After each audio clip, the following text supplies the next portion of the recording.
各位网友，大家好，我是包明。乌克兰会用脏弹打击俄罗斯吗？恐怕仅仅是双方的口水仗而已。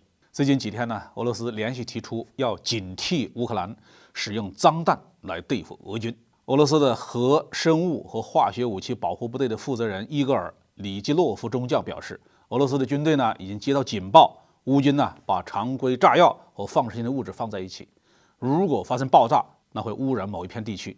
在过去，只有恐怖组织才会使用这种东西啊。1995年11月，车臣叛军联系了一家俄罗斯电视台，自称呢在制造脏弹。此后，莫斯科的伊斯梅洛夫斯基公园就发现了一枚脏弹，里面装的是高放射性的铯137。乌克兰呢并不拥有核武器。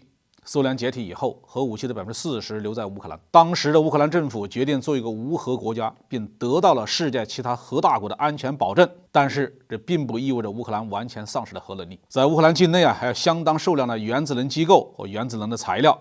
切尔诺贝利核电站当中也还丢弃有大量的放射性物质。仅仅从物质条件上来考虑，乌克兰制造脏弹是不存在困难的。所以，基里洛夫指出，乌克兰正在运行的核电站以及无法运行的切尔诺贝利核电站都有放射性的材料储备，而且乌克兰还在继续开采放射性铀矿石。俄方进一步明确指出，乌克兰很可能派出小股部队伪装成俄军，运送和引爆脏弹。对于俄罗斯的声明呢，西方国家当然是立刻就跳起来反驳啊。法国、英国和美国政府在10月23号的晚上发布了一份联合声明宣称我们明确表示反对俄罗斯明显虚假的指控。也就是乌克兰正准备在其领土上使用脏弹，他们警告俄罗斯将这一指控作为战争升级的借口。美军的一位高级军事官员说，没有看到乌克兰脏弹、化学武器或者是生物武器的迹象，也不知道乌克兰拥有脏弹。乌克兰国防部长奥列克西·雷斯尼科夫说，俄罗斯的指控是核讹诈。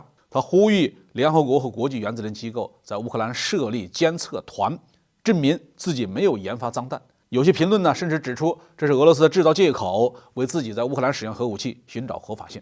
因为呢，乌克兰军队正在积极准备进攻赫尔松，西方舆论普遍渲染是俄军要在前线使用战术核武器了。乌克兰会爆发一场脏弹与核弹的对决吗？这种担忧似乎是不必要的。乌克兰战争打到今天，俄罗斯和乌克兰都已经付出了重大的人员和财产损失。如果双方想用核武器来打破僵局的话，恐怕早就动手了。在俄罗斯方面，使用战术核武器带来的军事成果并不大，但政治后果却相当严重，弊大于利。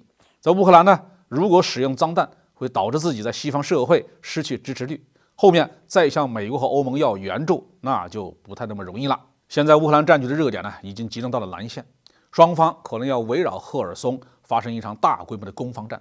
俄军已经开始大规模的搜散赫尔松的平民。关于战术核武器或者是脏弹的争吵，不过是这场战役爆发之前双方舆论战的一部分罢了。好，这期话题我们就评论到这里。